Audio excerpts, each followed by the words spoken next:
大家好，我是小慧，欢迎您来到我的频道，也非常感谢您百忙之中收看我的视频。很多人都喜欢吃面食，例如馒头、面包、拉面，还有挂面等。如果长期大量的吃面食，确实会给身体带来一些健康的问题。我们都知道，这个面粉里面有大量的淀粉，80%的重量是淀粉。淀粉虽然不甜，但它本质上它就是多糖，它就是成千上百个葡萄糖分子组合在一起形成很长的链条。虽然面食升高血糖的速度没有葡萄糖那么快，但是它仍然会升高你的血糖，而高血糖就会刺激胰岛素分泌。因此，如果你连续30天不吃面食的话，而且你有一些高血糖的问题、高胰岛素的问题的话，你是可以观察到你的平均血糖水平是在下降的，你的糖化血红蛋白也会在下降。当然了，面食并不是唯一带来高血糖的问题，所以你仍然需要注意其他的精致碳水化合物。二就是可以减肥。不知道大家有没有注意过一个问题，不少吃素的动物容易吃胖，而吃肉的动物肥胖的是比较少见。这个除了和他们的活动量有关之外，还和他们的饮食有比较大的关系。很多人都认为让人吃胖的食物主要是肉类，其实这种观点是错误的。让人变胖的罪魁祸首主要是碳水化合物，它包括米面、面食等。当然，吃了米、面食以后，就会被代谢成葡萄糖进入血液内，引起血糖升高。人体为了控制血糖在正常的范围内，就会促进胰岛素的分泌，造成体内的胰岛素水平升高。胰岛素是属于一种储存激素，它降低血糖的主要机制就是把葡萄糖转化为脂肪、糖原等储存起来。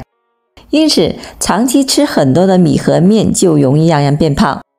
虽然说同等重量的脂肪含有的能量比同等重量的米和面高，但是脂肪被人吃进去以后，只有很少的脂肪会被人吸收了，大多数的脂肪都会排出到体外了。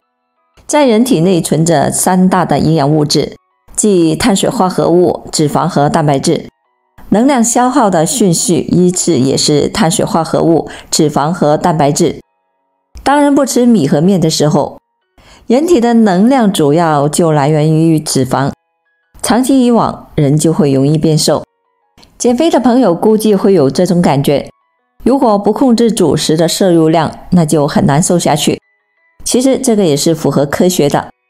之前有一个朋友，他也比较胖，为了减肥，他就坚持每天慢跑5公里，但是由于没有控制主食的摄入，所以半年后体重也没有什么明显的下降。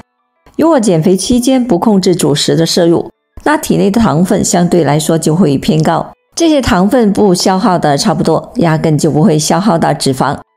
虽然说每天慢跑5公里的活动量也不小，可以消耗大约320千卡的热量，但是您知道吗？一碗面的重量在300克左右，含有的热量就是400大卡以上。如果不控制面食的摄入量，那就会增加减肥的难度。3. 许多人还有长期腹部胀气的问题。这个问题是怎么产生的呢？多数的情况下，它是由于消化道里面的细菌发酵碳水化合物所产生的。不仅仅是面食和糖，还有其他各类的碳水化合物。我们吃下去的食物会经过口腔、食管、胃，还有弯弯曲曲的小肠，逐步的被消化吸收，最后只剩下一些渣滓进入到大肠里面。葡萄糖是最先被吸收完的，复合碳水化合物吸收的会慢一些。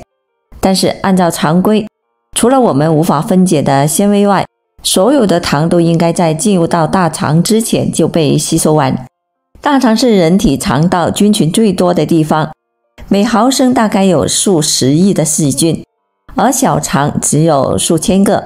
如果某些东西破坏了肠道菌群平衡，带来了大肠细菌往小肠跑的话，那么这就会带来小肠细菌的过度生长。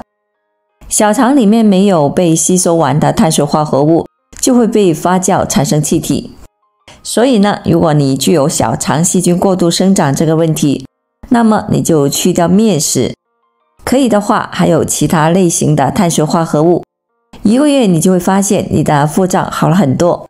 4. 改善肠道炎症，降低慢性病的风险。在小麦做成的食物里面，麸质是现在讨论最多的东西。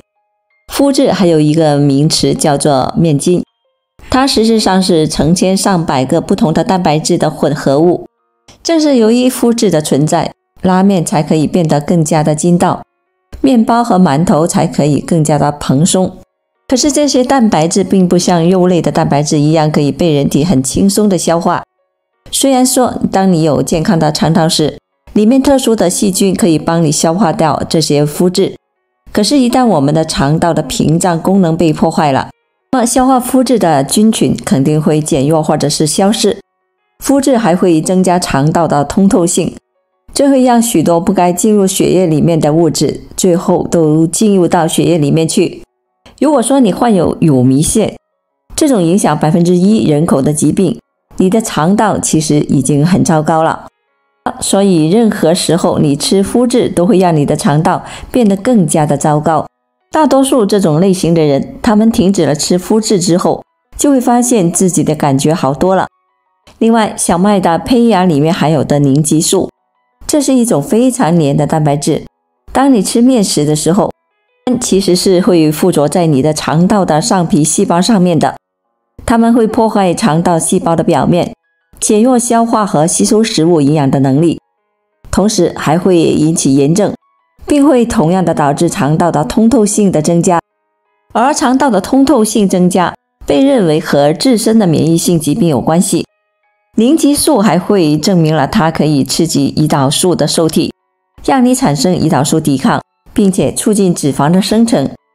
它们甚至可以阻隔酵素，你也不容易感觉到饱，所以你会吃得更多。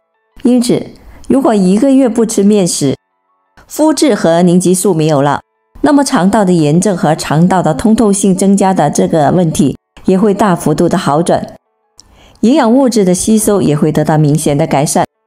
那么酵素和胰岛素抵抗的这个问题也得到明显的改善，因此你的体重会减轻许多，慢性病的风险也会下降。但是对于有的人而言，1个月不吃面食，真的这是不可能的。要戒掉这个习惯太难了，因为他们已经让你成瘾了。为什么这么讲呢？当我们吃面食的时候，面筋会分解成更小的部分，称为外啡肽，它们可以穿过我们大脑的血脑屏障，然后和阿片受体结合，进入大脑里面的快乐受体，我们就会感觉到快乐，因此我们也就会成瘾。所以如果你是1个月的不吃面食，可能会发生什么呢？很多人可能就会有一些戒断的反应，但是你需要明白，你的身体只是在重新的寻找平衡，只需要几天的时间，它们就很快会重新连接了，然后你就会感觉到更加的平静，你的情绪也会更加的稳定，你就会有更好的专注力。所以你不妨尝试一下1个月不吃面食，那么30天过后，你可以做一个对比，这样你就会很清楚的看到问题的所在了。好了，朋友们，今天所分享的视频内容就到这里了。制作视频不易，朋友们，如果您觉得我分享的视频内容对您有所帮助的话，那么就请您给我点个赞吧。您的每个留言和点赞都是我进步最大的动力，也非常欢迎您到评论区分享您的生活经验。非常感谢您的支持和鼓励，我们下期见。